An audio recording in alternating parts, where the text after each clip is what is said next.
Hey, what's up, everybody? It is Billy, and I'm also known as Essentials. This is Fave Podcast, where we talk about our favorite foods, animes, video games. Above me is Kevin here, BB Canvas, BB Noon, call me whatever you want. Hey guys, Max. it's Johnny. My name is Croc. My name is Eric, and my tag is Lifesteals. I didn't know your name was Did you say Croc, by your the way. name is Croc? I didn't know your name was Yo, Croc, man. yeah, man. Oh, You guys, Croc Million. yo, let Croc me see Million. your ID. Let me see your ID. Johnny's my online tag. Oh, All right. All right. So today's podcast, we're going to do a deep dive into Naruto. oh. Yeah, so an OG for a lot of us. Maybe let's start with what you like about Naruto. Kev, you got anything about I don't know. Naruto? I could say that's probably like my first big anime, other than like what we saw on TV, like Yu-Gi-Oh. I would say an anime where I went out of my way to look for an episode, and Okay. if you watch our earlier episodes or whatever the order is, and we talked about this, but Naruto is pretty cool. Like they have like that those hand signs that no other anime has. They have like those techniques. I don't know, like when they yell those jutsus and stuff. Like I don't know, no other anime like it doesn't feel the same. Even like for example, like Black Hole Clover, when they yell out their I don't know their Acts, their special their ability. yeah They have exactly. to use. It doesn't feel the same. It's not the same. For example, like like Kato, something. It's not the same. Fire Exactly. release. Or like Fireball jutsu. I don't know, like all those punchlines. Like I don't feel like animes nowadays they have those crazy punchlines. I think it's. I think that's my favorite. Yeah. I feel like Naruto definitely delivered on a lot of the tropes that we have come to familiar ourselves with. That are really fun and really easy for anybody to kind of like get involved with, right? Because you have the hand signs. You also have like a very what technique are they're doing, because it's in the Naruto world you have to announce your attack. It's just one of the rules. You got Well, you have to, and you have to do those Fire- hand signals, or nothing's fireball. coming up.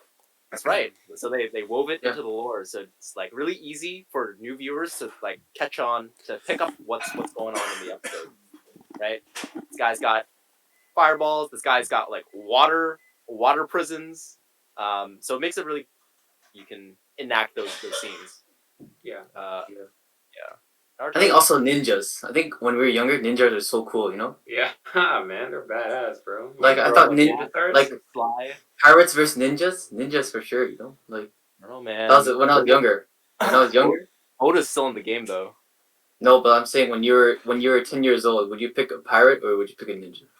I don't know, man. 100% ninja. Then. Ninjas were cooler. They were a lot more subtle. Exactly. But I mean, like, I feel like our view of ninjas changed when we watched Naruto, because, like, you always thought, like, I don't know, you saw ninjas and they're just like, they're sneaky and stuff, and they can roll around and they can like bounce everywhere, and they can throw like ninja stars and shit. But as soon as you got into Naruto, they're like, oh my gosh, this guy can like spit fire. My way, my ninja way. Or like when they started like introducing basic concepts like Korami, right? Like substitution jutsu or like clone jutsu, and like you're just like, whoa. Like when you first got into that world, you're just like, oh my gosh, dude, this guy can make a clone of himself.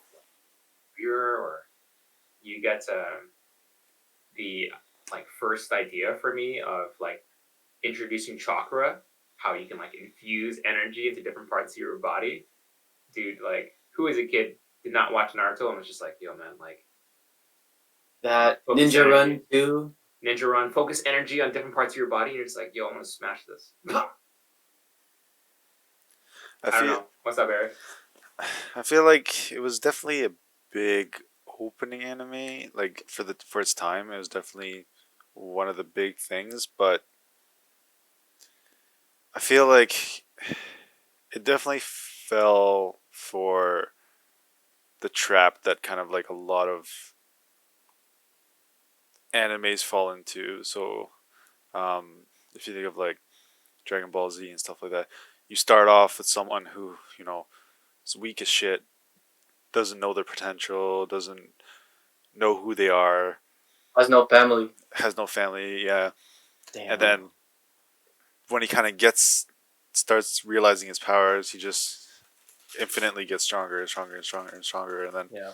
at the end, it's like, okay, well, how are we gonna make him face someone if he's super strong? We make someone that's unkillable, and then okay, how are we gonna kill that unkillable guy now? So I have the ultimate blood hacks. I feel But like that's shonen's, you know. I That's feel all like it shonen's. definitely fell in that trap, and I don't know. From the start of it to I would say like halfway through Shippuden, I feel like that's when it was like in its prime, and then the kind of ending, I would say he fumbled it a little bit, and that's kind of where Would I you lost interest. would you say it's a trend? I mean, like, I wouldn't say it's a trap. no. Power I would escalation? Because I would disagree. Because if you think about it, every anime that starts off with a guy that has no powers, or like has nothing going for him, like it's the same thing with Black Clover now, right? You have someone that had no powers. They introduce him to powers that he can attain, and then now all of a sudden, because he's the main character, he's got the most powerful, abilities, and then what do they do now? Okay, we gotta bring in even stronger people, bring in stronger people, bring in stronger people for him to beat them. So I don't know. I feel like It sounds like it's just like a cycle that kind of seems to happen for everyone that kind of goes for someone that's got no power, but then they want to make him the strongest. but Naruto was like one of the first few that did that because all the shonens are like that. Oh no, Like my hero, he has Dragon no Ball powers. Z was like that before Naruto. Yeah, that's true. That's true. But Dragon Ball Z is also a shonen. Yeah, but I mean, like I think it just all falls back from the original things in comic books where you make someone become God, like Superman, right? So I don't know. It started off really great, and I think when you get into the middle of it, where everyone's got a good amount of skill set and like jutsus, and then it's basically based off more of their skill, who can outplay who better. When you're thinking of like Sasuke versus the bomb guy, that fight was literally just who could outplay who better, right? Their skill levels were probably pretty even, and they could both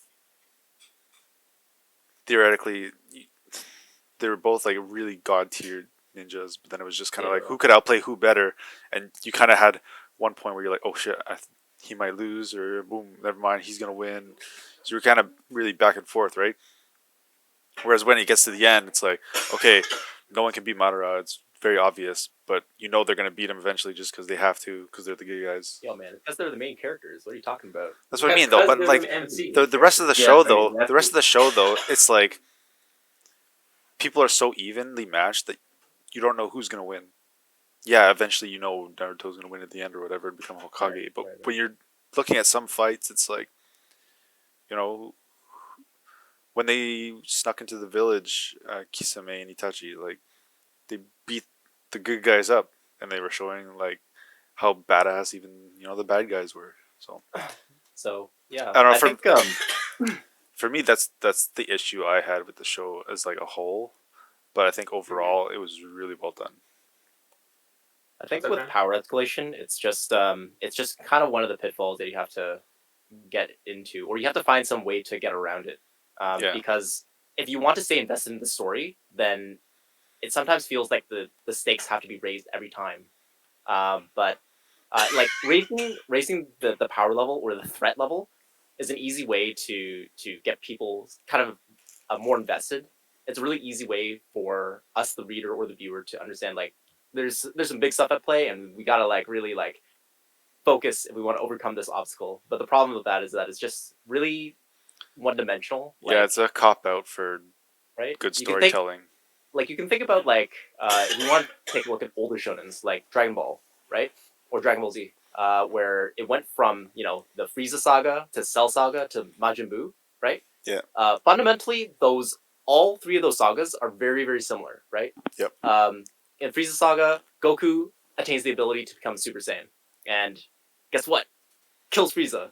Um, how they switch it up in the Cell Saga is like, yo, there's even more Super Saiyans. There's a level beyond Super Saiyan. We're gonna call it Super Saiyan 2.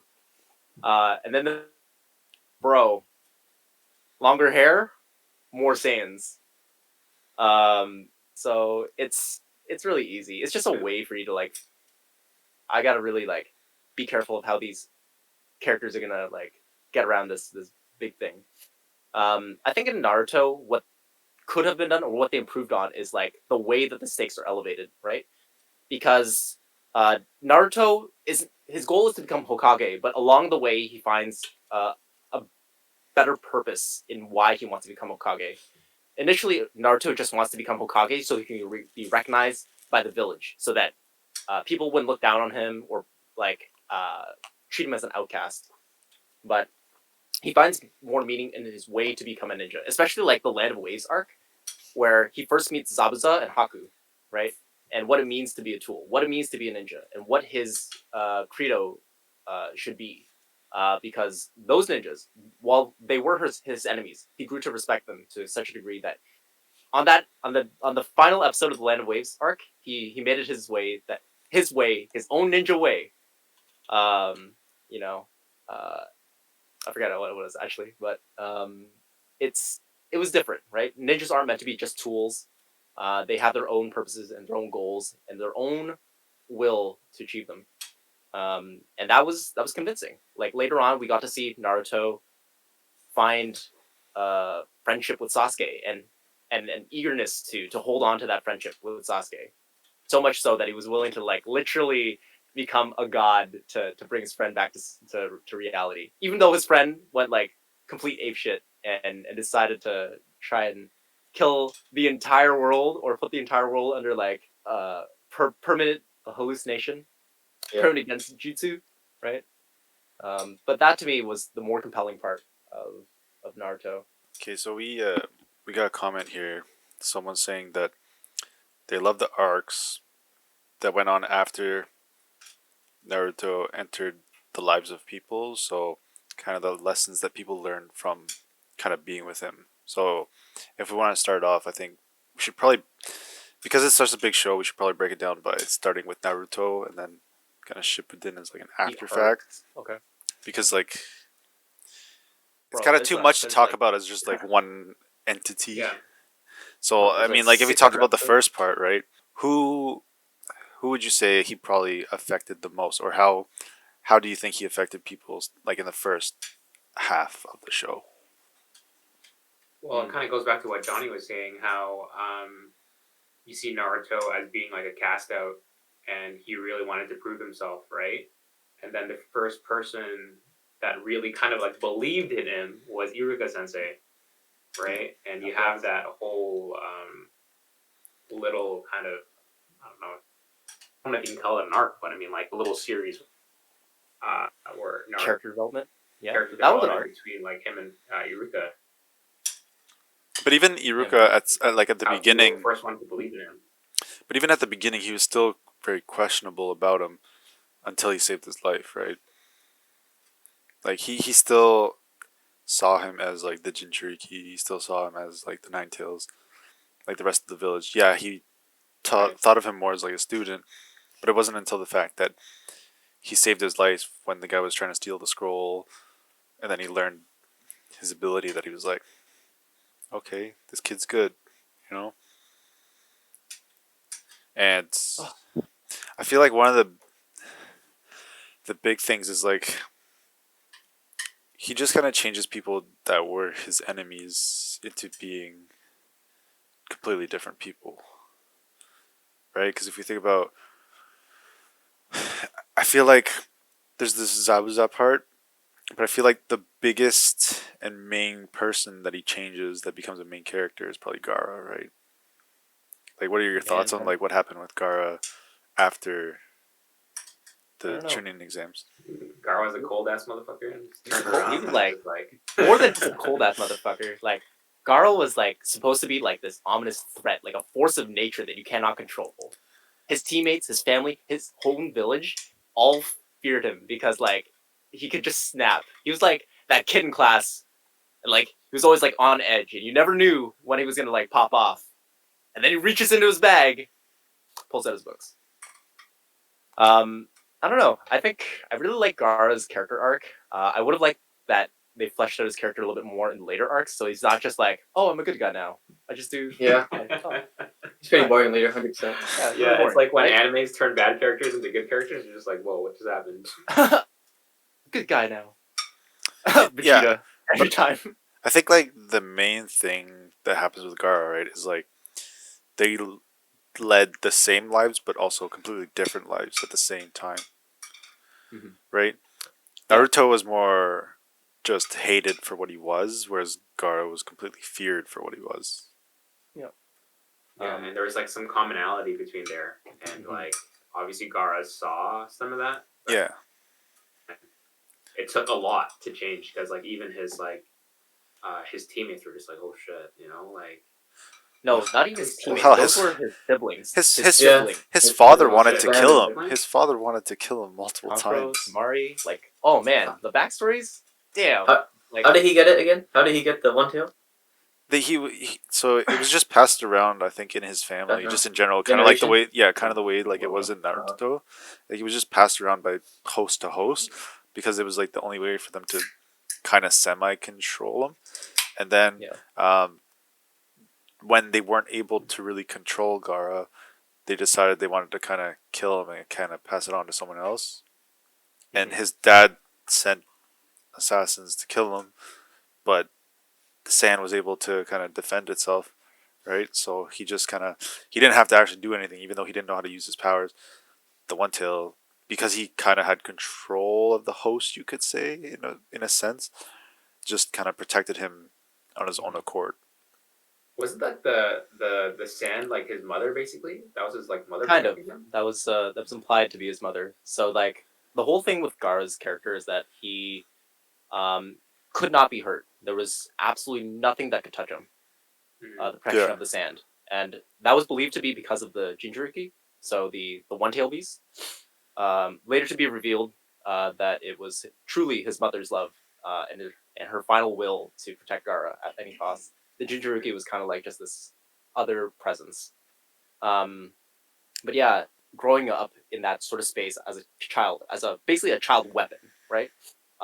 He literally had no contact with anybody. Even in a social space, the only person that he had was his caretaker at the time, which was Kurara, his uncle at the time. And yeah, even at the very end, his uncle was the one who was given the final mission to blow himself up on a suicide attack to try and kill his child before he got out of hand. And that was the Gaara only has person that he like, trusted. Yeah, only person that he trusted, only person who was willing to extend and to have the patience to try to understand Gaara. And like for Gaara to see that and to have that small amount of affection that was shown in his childhood to be suddenly betrayed was like devastating. And like it put him down a path of destruction. Like he could not trust anybody else. He could not extend himself to anyone else. He could only be a monster. And so Dude, this was like, oh my gosh. the village projects what they feel of this person, and Gaara is just a reflection of that. Yep. Gaara becomes that because what else? What else can he do? But Naruto, like both of them are Jinchuriki. Both of them are monsters, so to speak. But the way that they developed as children were way different. Naruto at least was able to interact with other villagers, despite the prejudice that he was subjected against, like villagers casting him out because the fox that was sealed inside of Naruto killed most of the villagers or had some significant effect, like changed their whole village dynamic significantly, right? Naruto was otherwise none the wiser. He can still interact with people without fear of hurting others, in the same way that Gaara can. So yeah, it shows that like your early socialization and your early connections that you have with people can really change the way that you can turn out. Gaara didn't really have much of a choice just because of the sand that's constantly protecting him. So he was just forced not to be able to socialize. And But I think it also had to do with the way they were brought up, right? Gaara was brought up more to be the weapon for the sand. That's why they kind of brought on the One Tails, whereas Naruto became the Jinchuriki just because they didn't have a choice. That was like that's what his dad did to kind of save the village, right? They didn't have a choice. They just did it. So I feel like that played a big difference too. Whereas Garba was saw more as like just a weapon for the village and not really a person.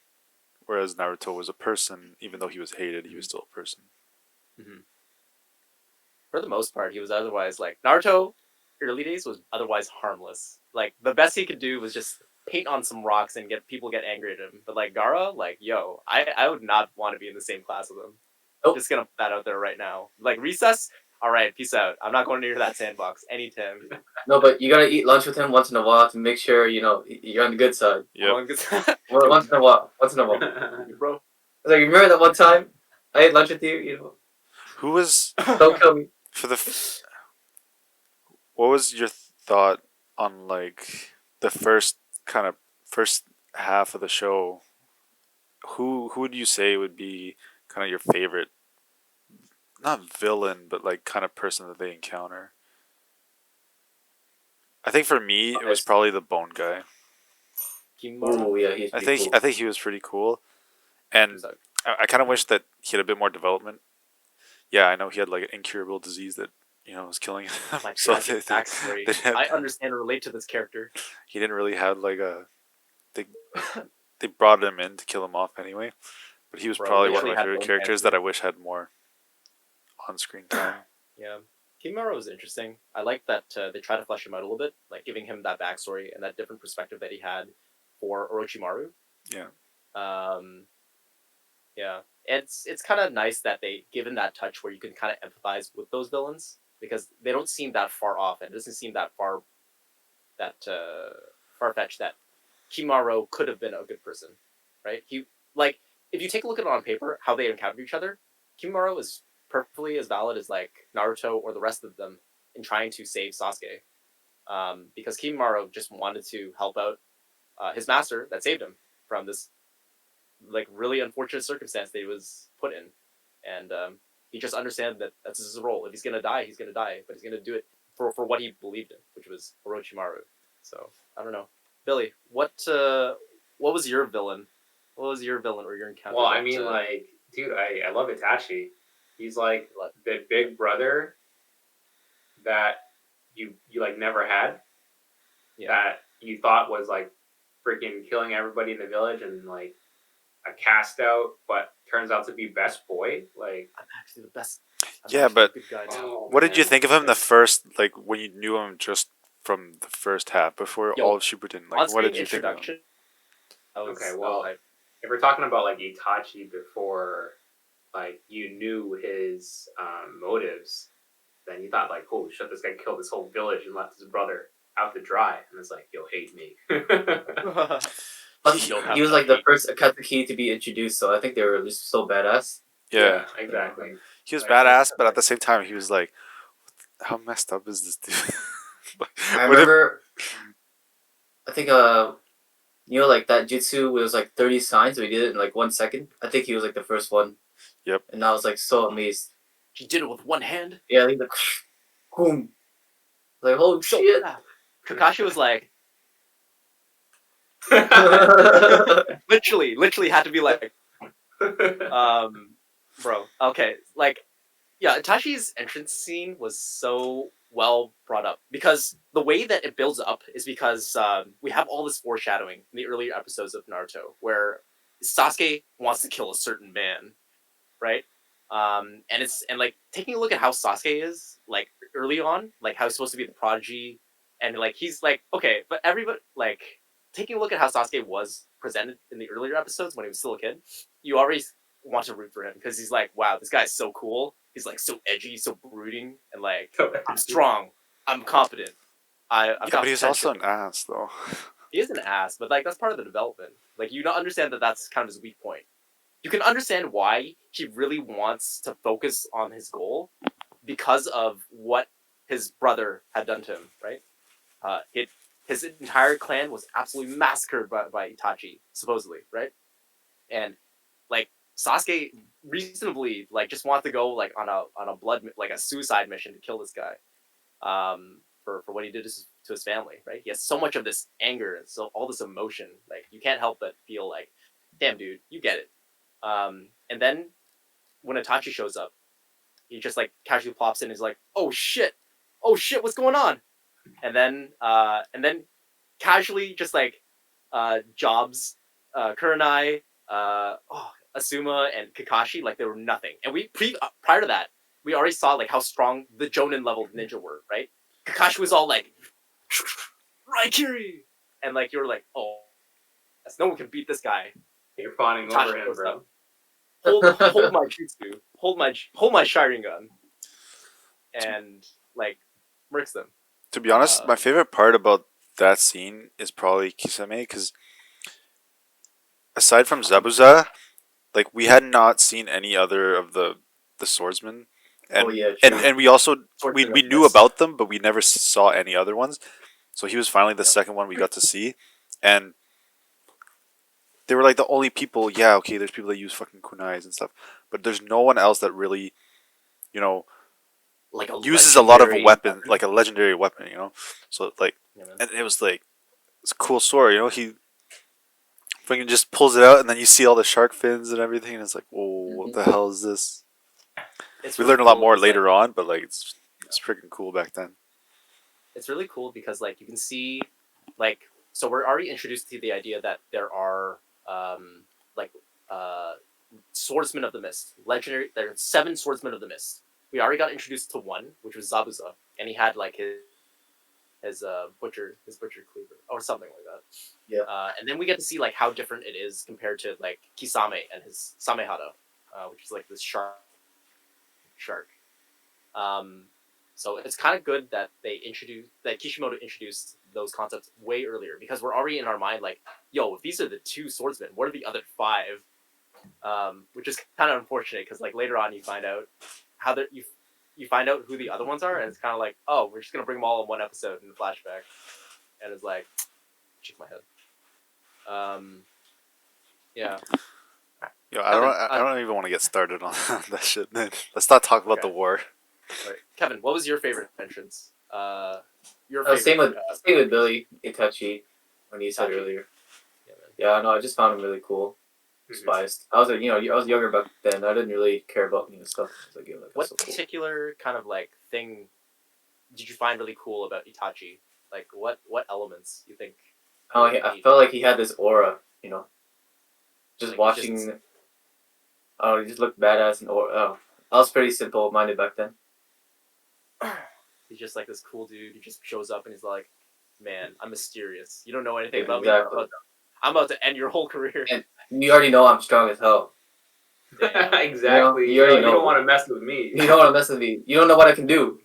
Yeah. You don't want to mess with me. 2 of these guys pull up to your village. What do you do? Yeah. They're cloaks too. What's also and it was even more like he was the first person we got into. Like, oh, sorry, go ahead. Can I go? Yeah. Go ahead. Yeah, like, and it was even more like reinforced when he knew that he got the Mangaku Sharingan by killing his best friend. Like, yeah, he was like, bro, this guy went through lengths, you know, like. What? I just had a question. Wasn't he the first person?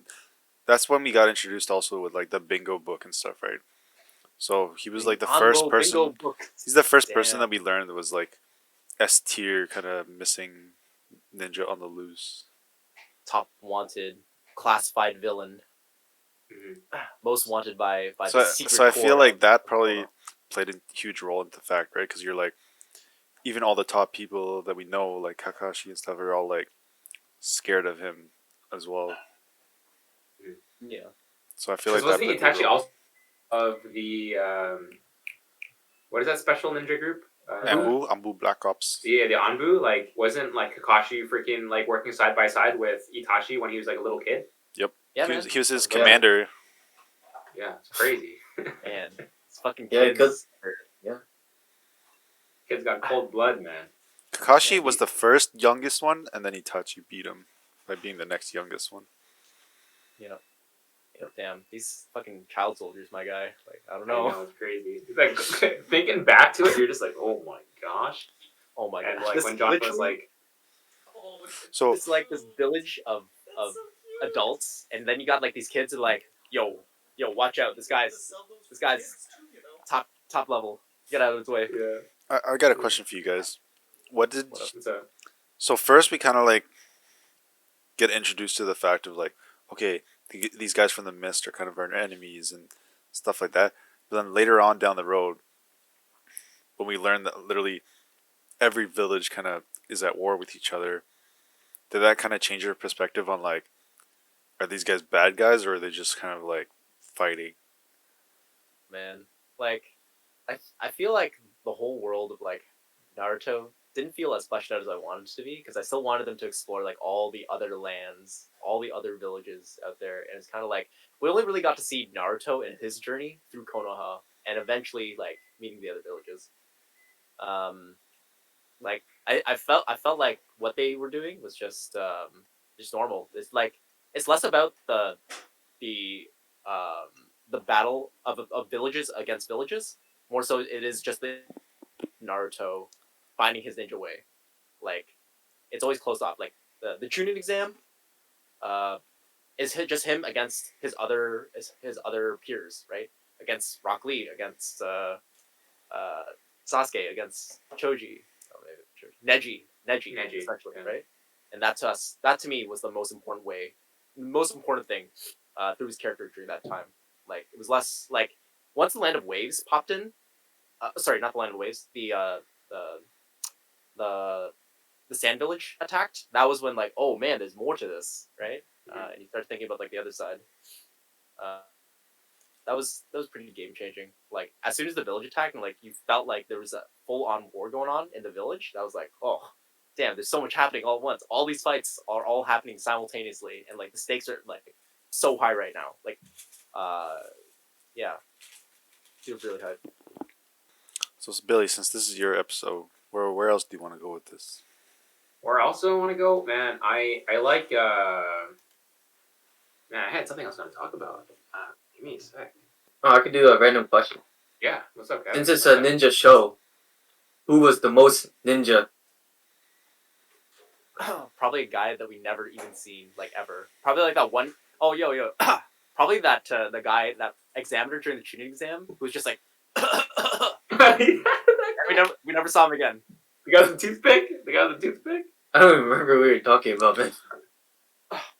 To me, the people I thought were the most ninja were the two guards, because they from the tuning exams, because they actually wore like freaking masks and covered themselves up and had like weapons.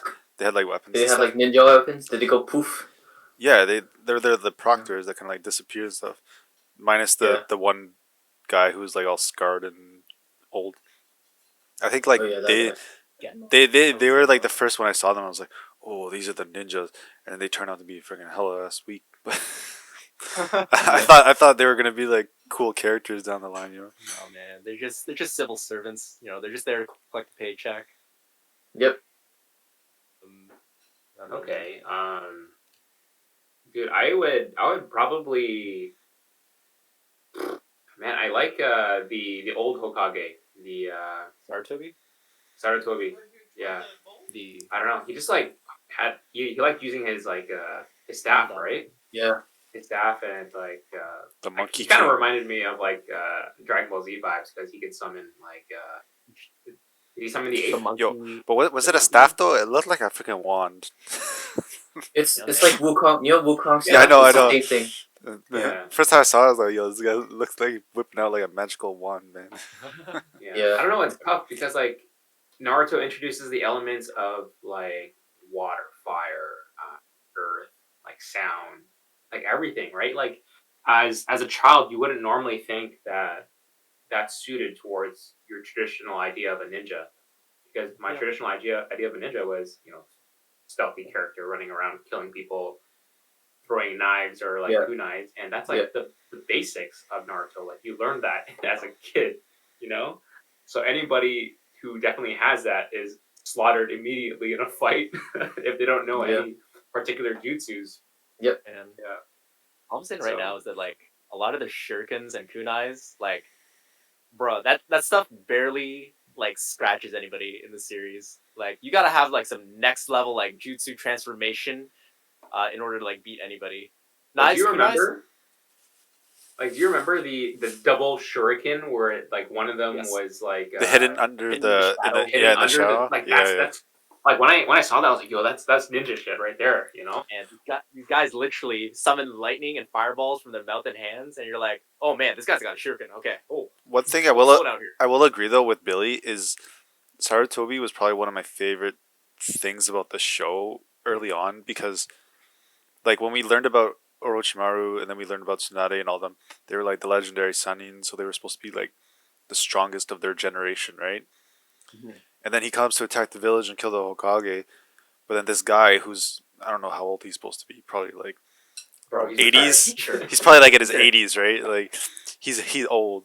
I like the fact that these guys who are supposed to be the legendary strongest ninjas of their time. One comes because he wants to kill the Hokage, destroy the village and everything. And this old man who's supposed to be 80 or whatever actually starts kicking his ass, you know? Because He was like 3v2, 3v1, yeah, right? yeah, like he was 3v1 and like he was, you know, blocked off so he couldn't get any help. It was literally like him by himself. He was taking on 3 of the other Hokage and Orochimaru at the same time. And like this guy who's supposed to be the oldest guy in the village, it showed, you know, why he's the Hokage and like it doesn't matter that he's old, like he was still kicking ass, you know. That's why I was like That's the whole that's title. that's the first probably the first time that it made me happy for the show that like it because usually all other stuff, right? You have this new kid that comes in and then boom, instantly he's stronger than all the freaking people who've been doing this their whole life. Whereas this guy who's been doing it his whole life, he's still, you know, freaking S tier top strength, you know. So makes you like know the worth of a Hokage. Like that's Yeah. how strong you gotta be, right? Yep. Narratively, it also like shows how important the role of Hokage is, because like during that whole fight between him and Orochimaru, Sarutobi continuously asks the questions of who is the Hokage, or like or what is the purpose of the Hokage, to be the strongest, or things like that, like where Shikamaru, like I think Shikamaru is one of the people who has that question placed on him, and we as the viewer get to know what it means to be Hokage. yeah. It means to sacrifice yourself for the village, to that the exactly. village is the king, not you. But yeah, that whole fight between Sarutobi and Orochimaru was really neat. Like, Sarutobi was the third Hokage of his time, and he's fighting against his 2 predecessors. Like, and like if you see them later on in the series, like seeing what they can accomplish is like no joke. It's like, wow, this is like completely one sided. The first and second Hokage must have like absolutely blown him out of the water. No contest. And the only reason why we get to see like Sarutobi be able to accomplish those feats of fighting the first and the second, and why he's like so worried, is because they're like super nerf versions of their actual lives, of their actual incarnations. Yeah, but it's still impressive that he takes them on and Yeah. Orochimaru at the same time. Regardless But if he they're full also- power or not. My jutsu is incomplete, but these will do. No, they're not enough. But he also used like the Reaper jutsu, right? Yeah. Yeah. That's like a suicide jutsu to like take out the and that villain. literally. Couldn't do it. He was already dead Yeah. at that point, basically, right? So But he I kind of mean, just like, did what he could. as soon as you like use that Reaper jutsu, that reinforced how great of a responsibility you hold as Hokage. You literally have to risk your life. No going about it. Yep. Yeah. Yeah, that thing though, that fight, is kind of BS, man. They put a barrier inside and outside, so like, there's literally no way for anyone to do anything. That was a little bit bullshit. Put me in the ring. I'll take him. All right. I had a question. If you guys Yeah. are good with going on, so being a teacher, I was wondering, who is your greatest mentor in Naruto? Who do you think is the greatest Who was mentor? the greatest teacher?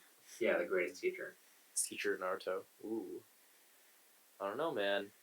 I guess like we really have like maybe like 4 or 5 options. Like, Oh, it's there's gonna be plenty of Kakashi, options. There's plenty of options. Kakashi, Asuma. You can go for Jiraiya as well. Tsunade maybe. The frogs. Yeah. Oh yeah. Old probably. Sage. I'm gonna throw a Okay. random one out there. The old granny, Chio. Jovan. Chio. She The was, one that died. yeah, That she one? was, she was pretty Chio badass, Vodka. man.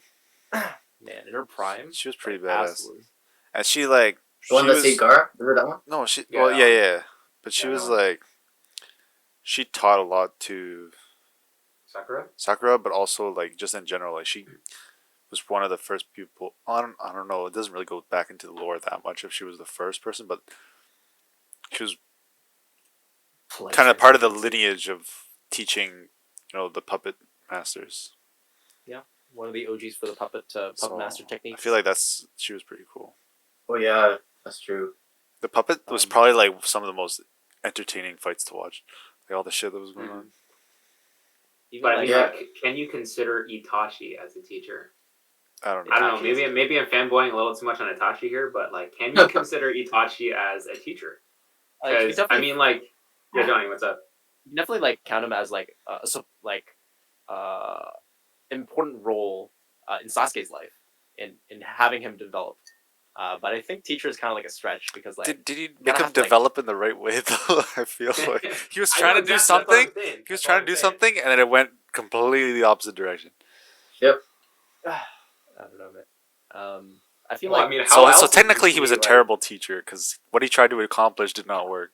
he ghosted his student for like a couple of decades and like died on him. I don't know. Okay. Oh yeah, I completely forgot about Iruka Sensei.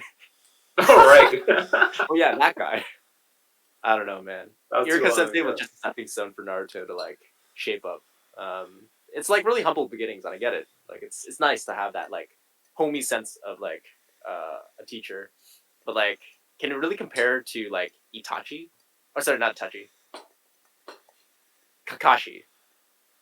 I feel like Kakashi did a really good job with his students, or at least like he did to the best of his ability based on his the information that he was given and the resources and time. I feel like it's gotta be Jiraiya, man, because like he taught an idiot how to do some pretty good shit. Let's be honest. Gun. Yeah, but he also like was a perv, Control like a straight up perv. Yeah, but like he literally taught a guy who had zero potential other than being able to do a mass amount of clones, just because he had a lot of chakra. How to actually do battle. how to plan out battles instead of just like rushing headfirst every time, which is still for the most part what he does. And even when he died, he taught them how to fight me. Oh, that's true. But I mean, like, how did Naruto start honing his demon fox energy initially? Was it through Jiraiya? Jiraiya, like, kind of like loosened up his thing. Was it Jiraiya, or am I like? I think it was Jiraiya. I remember that it was Jiraiya because only Jiraiya would have had the information to do that. Jiraiya was the only one that altered his stomach pattern. He was the only one that did it. Yeah, I think so. Yeah, he was the one who initially like was just like, okay, yo, we're gonna like learn how to channel your demon fox energy. He was like, and like kind of like burnt himself in doing that. He's like, oh shit, like that's an intense seal, bro. But I feel like the bigger one was when they brought in the wood guy because he was the only one who could control it. Oh, true. Yeah, you're right. Yamato. Yeah. Yamato Sensei. Yamato Sensei. But I mean, like Jiraiya also taught him another bend, like basically like the wind, right? Yep. That was that was Asuma, because he had that wind thing when he used his blades. So he's the one who taught him the elements. Elemental chakra. Yeah, the elemental chakra stuff. Asuma taught him. Asuma taught Naruto. Because by that point, Jiraiya was off investigating, and then died. Yeah. So he was not around at that time. Jiraiya is also like one of the few teachers who taught multiple students. Actually, yeah, I'm more in favor for Jiraiya now, because like, not only did he teach Naruto as his most recent student, but he also taught Naruto's father, or the fourth Hokage, right? And he also Oh, taught. he also He taught, taught. like, He taught Pain and all those kids. Yeah, he taught Nagato and oh man, I can't Rose remember his name. Girl, Yeah, Paper Girl, Girl. uh, And there's another guy, right? Like, yeah, the Rinnegan guy. Someone said Orochimaru. What do we think about Nagato. Orochimaru as a teacher? Oh, yeah. He's taught a He lot of taught people. Orochimaru. Orochimaru is a teacher, so to He's speak. this guy literally taught an army and a whole village. Yeah. True. Yeah, you're right. Orochimaru, man. I mean, He teachers taught kinda, his. like, a He loose created term. his own village and taught them all how to use their shit. That's pretty Yeah. impressive. That's true. And then he just like He more- roamed around drinking and like going to Yeah. bars and like flirting with girls, and you're just like, yo, man. teach me, bro. Yo, he also like constantly was out there creating and learning Innovative. new things. Yeah. Orochimaru was an innovator. He was like, you know how he like got all of his students to follow him? Those were just the ones that survived his training. Let's be real here. Yo, when you Like- saw his prison too, where he kept like His all these prison? people. And like his whole goal was all like, all right, only one of you is getting out of here. And then the very last person is all like, all right, you're gonna become my vessel now. What? Yeah. So Orochimaru made like a lot of achievements in his lifetime, and it's like he puts in the question whether or not the ends justify the means, because like without Orochimaru, like I'm pretty sure we wouldn't have been able to end the series either. Dude, or- Orochimaru is like the sketchiest character that comes across Yeah, he's Naruto. cool. You're like, you don't even know what this guy's gonna do next. You don't know what moral boundary he's like, Bro. gonna like impose next. His introduction was like probably one of the best, because like if you think about his presence in the Chunin exam, was like, oh man, there's somebody behind this doing everything. And it's like anytime he's mentioned or even like referenced, it's like, oh my gosh, he's like, and his whole aesthetic is literally a snake, to be scheming, to be slithering, to be in the shadows, Yeah. right? Always pulling the strings from behind. And it's like, wow, he's like big shit. I kind of wish that he had a bigger role in later parts of the series, but you know, it is what it is. Yeah. Yeah. Going back to teachers, I think Kakashi made that. You know, like how ducks get like impressionated on like their first thing they look at it and it's their mother. yeah, Oh, But yes. like we saw like They're Kakashi picture. as that main first big teacher other than Iruka, and like in Team 7 when you know Naruto's tied up and Sasuke and Sakura have their lunches, Mhm. but you know like he's starving and Kakashi told them explicitly like, yo, you can't share lunches with Naruto because like he failed or whatever, and they shared lunches with him. You know, they cared for him. Mhm. And how Kakashi had his motto where, you know, like, you can't leave your teammates behind or else, like, you're basically scum of the earth. Worse than trash. Yeah, you're worse than trash. That, like, really resonated with me because you're just, like, the amount of camaraderie that you get and, like, just the feels, man. Just the feels. especially when you realize why he's like that. When you learn all the backstory from his dad and Gosh, his friends, Exactly. so Yeah. sad. Man, literally every character in Naruto has a fucked up background. Mm-hmm. All of I've them. seen that swing set too many times.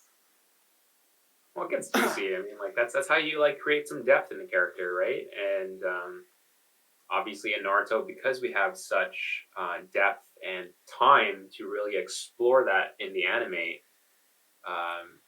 the loss of an individual is quite great.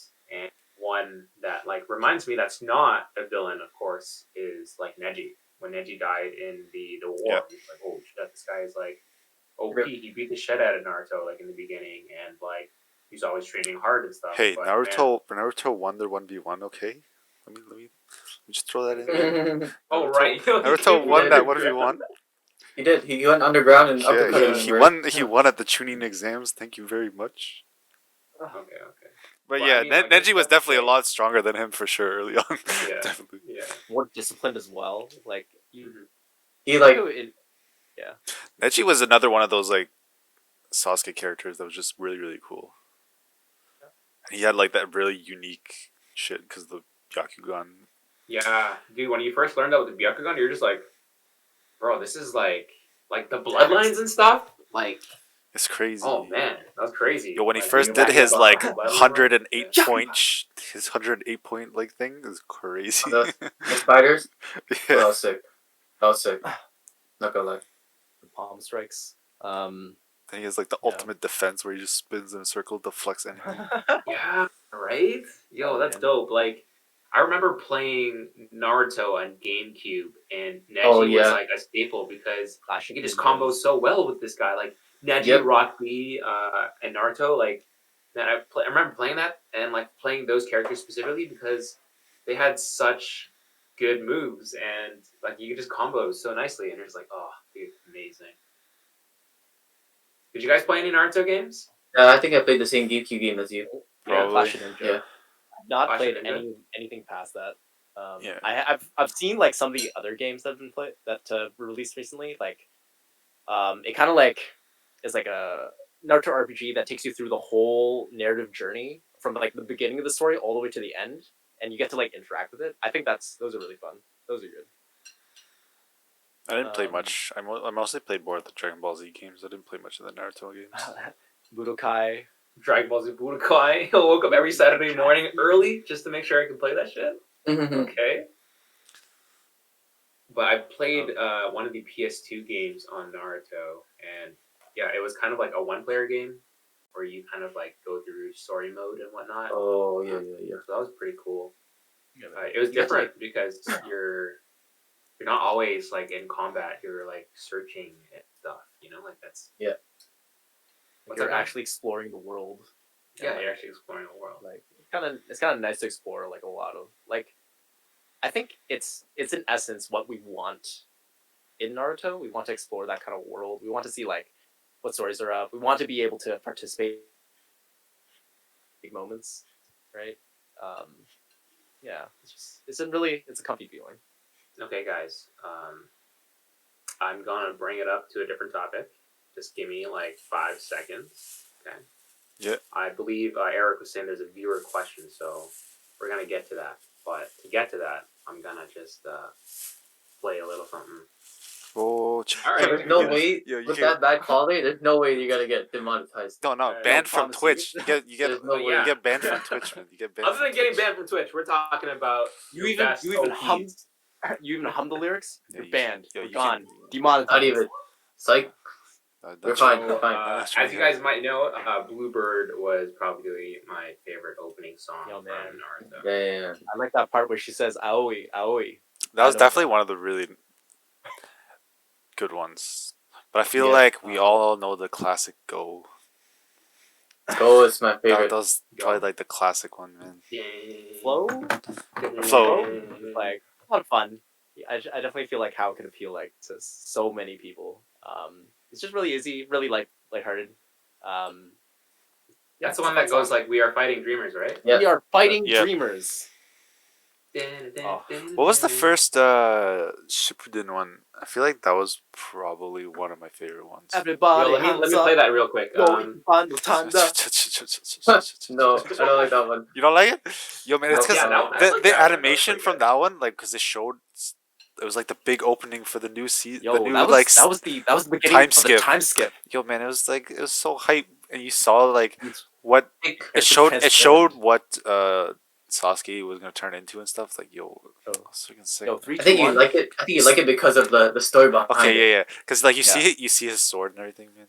That shit was sick. I'm sure yeah. the song you like the song too, but I think the background. The part song of was it definitely is not the best, but Yeah. it was my favorite Story opening behind for part of the animation of it too. that's Oh, that's The whole opening sequence, right? opening. Yeah, Yeah. exactly. Opening sequence. Yeah, that's a good way to put it.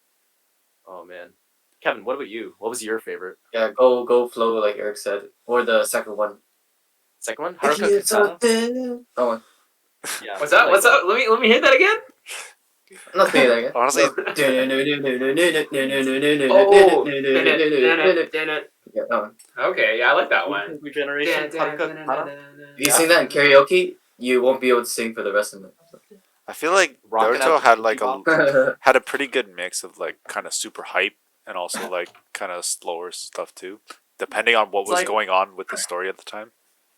I like that they try Yeah. to, because like Naruto can hit on you can see the story in different levels, different ways. Like it doesn't always have to be like super fighty all the time.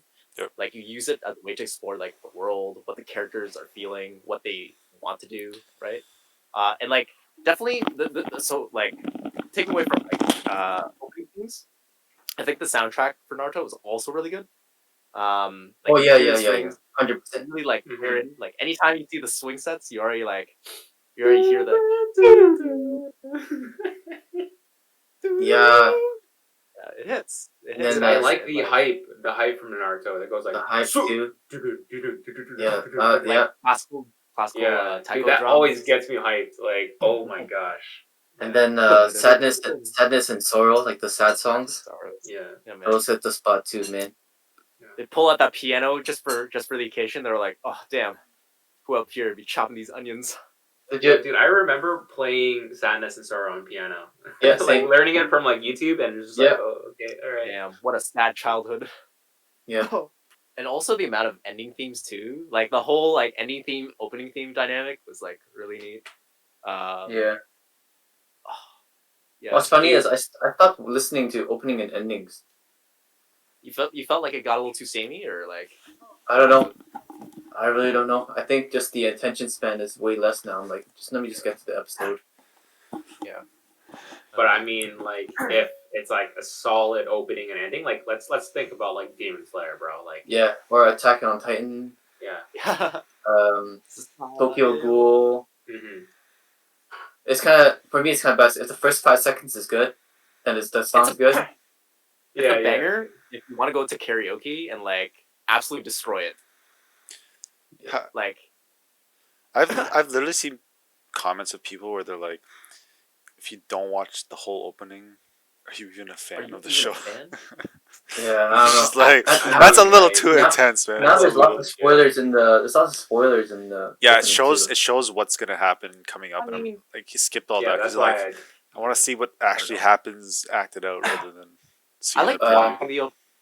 I think the openings are fine though. Like I like it how it foreshadows like future events and like it helps to build up to the climax, right? You already expect that things are going to go down anyways, the way things are written in the show, and it's kind of like I'm anticipating that there's some big payoff at the end of all of this. It does, but you don't want to see like the opening sequence of, oh, this is where they're gonna meet, this is where they're gonna fight. It's like I want to Yeah, see like, what if you saw Itachi in the opening? You're like, who the hell's that? Who the hell's that? That's Yeah. a new character that you gotta figure out who that person is. But they're always, Or you can just easily know it's Itachi, and then you're spoiled. Yeah. What about like Is that some is other in Promised Neverland? Like I didn't watch the opening, but do you see demons in there in the opening? I didn't watch it. Because that would spoil everything. Or like, No, what like if they showed Nagato like right, his Right. real form in one of the openings? You'd be like, whoa, what the hell? maybe, but like I feel like it's No, less I mean, like, I about- think a few have already spoiled. Yeah. What if you saw like Naruto's Yeah. dad or mom in the opening? oh man, this is gonna be important. Maybe it's a Yo. flashback. I don't know. That's also a question I got for you guys. How long did it take you guys to figure out that was his dad before actually them saying it was his dad? I think I was really into like researching, so I think I spoiled myself for like something like that. So you just look can't up shit on the Yeah, internet all the time. exactly. Yeah. It was never confirmed until like way later, but there were enough clues that were left behind, like way ahead of time. Not even like just one instance or one name drop. It's kind of like sprinkled in throughout the series, and kind of like forms a fuller idea of who this person is. Because like Yeah. the fourth is always referenced, like the yellow flash of Konoha, Kakashi's teacher, like all these cool legendary feats that were set behind, and you only really get to realize that he is It also Naruto's father. at the it very also end of makes no sense too, because you get this kid who has literally 0 parents, and the No fourth parents. Hokage's dad. He's the only Fourth other Hokage person is in cute. the freaking village that has yellow hair. So it's, like, I it's don't know, pretty man. obvious if this guy had a kid, it'd be I don't know if they Naruto. had genetics back then. Yeah. But I mean, Ask like, the his Rook mom Mara. had like freaking pink Red- hair, red- bro. Like, red hair. red hair, red hair, Red red hair. hair. Yeah, Yeah, orange hair. her clan was all red hair, redheads. But she was like, she was an Uzumaki though, was she? Or, Yeah. Uzumaki. Yeah. Yeah. They got that. She's that Her clan had, I'm pretty sure all of them had red hair because we saw the other girl, the other girls of Umuzumaki clan too. The girl where Rin? you bite her, you Rin. bite and heal off her. Man, like Yeah, Like the she's evil girl? part of No, not the evil Uzumaki girl. clan. Sasuke fangirl, like Yeah, Sasuke the fangirl. portable chakra Capri Sun that Sasuke was all like, "Yo, come over here." Oh yeah, that girl. She's got the The red blood hair. bag, bro. She's got the red hair, and she's also part of the yeah. Uzumaki clan.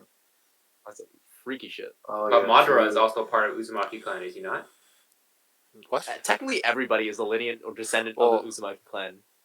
Yeah, exactly. What John They is aren't saying. Uchiha, True. they're Uzumaki, and like that's it. Yeah. And then you have all the branches off from They that. basically cousins.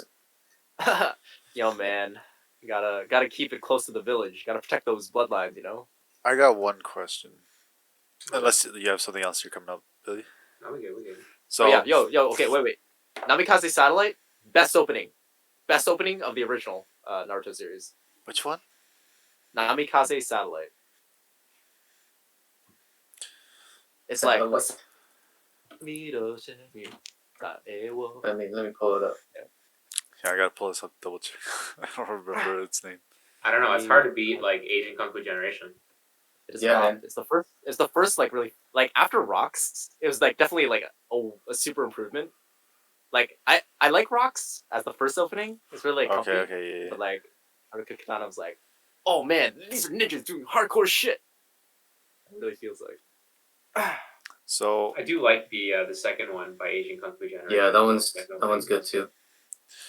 my question would be, just talking about sequels here. How much more would you be invested in? So I'm like, none of you really watch Boruto, right? No. No. How much I more? didn't read it for a bit. How much more invested would you be to have watched something else that they kind of went off for more storyline if it had been a prequel about all the guys that you saw in the war that they did a terrible job like representing? So kind of like the older Hokages or like the swordsmen of the mist. If they did like kind of like a maybe not Like a prequel? Madara's time, but kind of like the in between. So like the second, third Hokage generation. I think it would have been interesting, but the problem is that they didn't introduce enough characters for me to feel and want to explore those sort of ideas. Like first Hokage and the second Hokage, they also already went over that narrative during the flashbacks between Madara and Hashirama. No, Like, but you I'm got to saying like see- skip them completely. Kind of just go straight to like what the guy who freaking came up with the triangle prism fucking crush thing and like yeah. kind of like all those Oh, guys yeah, that you like heard about that are supposed to be crazy right. strong and stuff, but then you never Like the really other got to villages. see. And then when you saw them in the war, they kind of just were They there. were kind of like one. They were just like, there. they were- They were just there Yeah, they because were- they talked about them and they're like, here, we're gonna show them to you. I feel like that I would have would- been something I would have been much more invested in probably checking out rather than just Yeah. here's a show about Naruto's son and just have the whole same story except now he has parents. Yeah, I think exploring the other villages definitely would have been like way more appealing to me. Yeah, because they could have Um, explored the mist and went over all those guys and stuff. All the seven mist ninjas as well. You could have like fleshed that out like really well, made all these characters like really compelling, and like also Yeah. talk about like all the other like layers of lore behind Naruto, like how the swords are made, the different techniques, even like the villages and how they're supposed to function, right? Yeah. Because they're set out to be like we're really different, but like when you see them in fighting against each other, they're not all that stylistically. They may use like a couple different jutsu, but other than that, they're still throwing like shuriken and kunais at each other. Yeah, it's like, yeah, whatever. They could have done like where they could do the whole Attack on Titan thing where we are suddenly dropped into this perspective of somebody from the Sand Village, and we get to see that character. Like I imagine like somewhere halfway through Naruto, they just stop showing Naruto, and they switch over to Gaara's view, right? And then you see him how he develops and having to him go on missions. But it's kind of hard to do that in a show that's literally called Naruto. Naruto. It's kind of hard to be like, now you're gonna watch Gaara's life, or now you're gonna watch Bro. someone else's life. It's kind of hard for them to do that. I definitely feel like there are definitely more there were other characters that were just as interesting as Naruto that you could have like had the whole series like you could have viewed the entire series through their lens or through their perspective. Like you could even do Sasuke, but like Like Yeah. Sakura, But like, they could have Yeah, you might like be Sakura, Sakura's entire 100%. series. Sakura's kind of trash. Yo, Fucking they Sakura's could, trash. so since we're on this subject, I feel like they could have went instead of doing a Boruto show, they could have maybe did more mini series of like maybe Yeah. 24 episodes and did kind of like Hidden Leaf and like the history of the Hidden Leaf and then this one and then the history of that village. I feel like maybe that route would have maybe worked. I don't know. Oh, And- actually, yeah. they could have also like explored maybe some of the other Jinchurikis. Yeah, exactly. Yeah. Because like we only really got to see like maybe 3 of the Jinchurikis Yep. get like characterized. You got like B, Naruto, and like Gaara, and that's it. That's And it. the rest That's of them, I can't remember anything about them. Nope. Yo, the So- third Mizukage was supposed to be sick, dude. The little kid. Yeah, he's supposed to be sick, and then like we They ran out seem of budget. nothing. All right, I had a Um, question. Like, didn't B also mentor Naruto in a sense?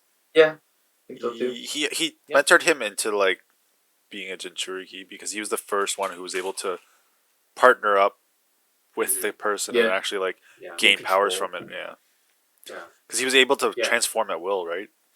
Mhm. No. That's funny I guess because aside- I was saying like, like, I we guess- were talking about teachers before, and then I was like, oh wait, we're talking about Jinchuriki, and I was like, yo, Killer B was like mentoring Naruto and like using the synergies. But yeah, Johnny, what's up? I was gonna say like, yeah. Aside from like, B is actually the only other character that Naruto can go to for help with Jinchuriki. Yeah. Like, there's literally no other option. No other option. No one else understands his experience other than Gaara. And after like Gaara had his like Jinchuriki like just wiped out and taken away from him, he's like, well, now what do I do? I've got so many questions. I feel like B should have been probably one of the strongest characters in the series early on because he had literally the power of his Jinchuriki at his disposal. Yep. So he Good should have had, like, technically been one of the strongest characters early on, right? And then he was kind of shown to be like just a side character that was just there for the plot. Yeah, man. Yeah, Rock but I mean, Village like, was how all, can you like- develop like power creep from there on? Like showing like let's like go back to like Naruto and be like, oh man, dude, there's this guy called Killer B, and he's got deity tails and knows how to like transform everything. But it's gonna take another 300 episodes to get to there, bro. I know, but mean, I don't it's know. pretty bad. I feel like They could've- we learned about their village so late in the series, and they had such cool characters too. Yeah. I didn't really, like. Legit. They had a lot of cool characters. The land of mountains. Where was It's it? Cloud, Rock isn't it? Village. Cloud. Yeah. Cloud Village, isn't The it? Cloud Village. I don't remember. Yeah. Oh, sorry. The village hidden in the clouds. That's Yeah, the yeah, rock. yeah. That's the like. All these characters had like really cool like elemental, particular sort of like way of using lightning chakra, right? Yeah. That was cool. Like the Gale release where the guy has like he uses the water jets and then he uses lightning chakra to like make like beams. That was cool. It started pulling out the potential of like what techniques characters can come up with if you give them like some bits and pieces from other techniques. So that kind of brings me to a question of who has your favorite technique in the whole show? And as an honorable mention, I want to be like, why does the Hokage of the Lightning Hokage? Why is his killer move literally just hitting you with his arm? Like out of all the things you can come up with the show, like people can literally create a skeleton of like matter. People can literally create lightning in their hand. No, I'm gonna just hit you with my arm really fast, bro. That's my killer move right there. All right, Ladia. let's drop off the episode with what is your favorite jutsu then. So Kev, what's your favorite jutsu, bud? I like anything from Deidara. He's just cool. You know? Art is an explosion. Yeah. Cuts! Katsuda! You know, Exactly. Alright. He's actually cool. He's cool. Johnny, what's up? He was so versatile too. Yeah. He's No. like Yeah, Datara was like he was a fun character. It was like the first time that you saw like any sort of like explosion jutsus, or I kind of wish that they went more into the technicals of like how we developed into creating the build up to the Chidori or the Raikiri was really well done. Like that's a classic. or actually maybe even the Rasengan. Like watching them go through the process of developing the jutsu was really cool. I think the Rasen Shuriken was probably like the best arc for showing off technique development, right? Or even like you can take like the arc for the Rasengan to begin with, right? How Jirai was teaching Naruto and us, the viewer, how it's supposed to be done, right? Form chakra into a shape, and then add power. So like form chakra into shape where he had water balloon, and then he had it in a balloon filled with air to like control the shape. And the next part of that was adding enough power to break like a rubber balloon.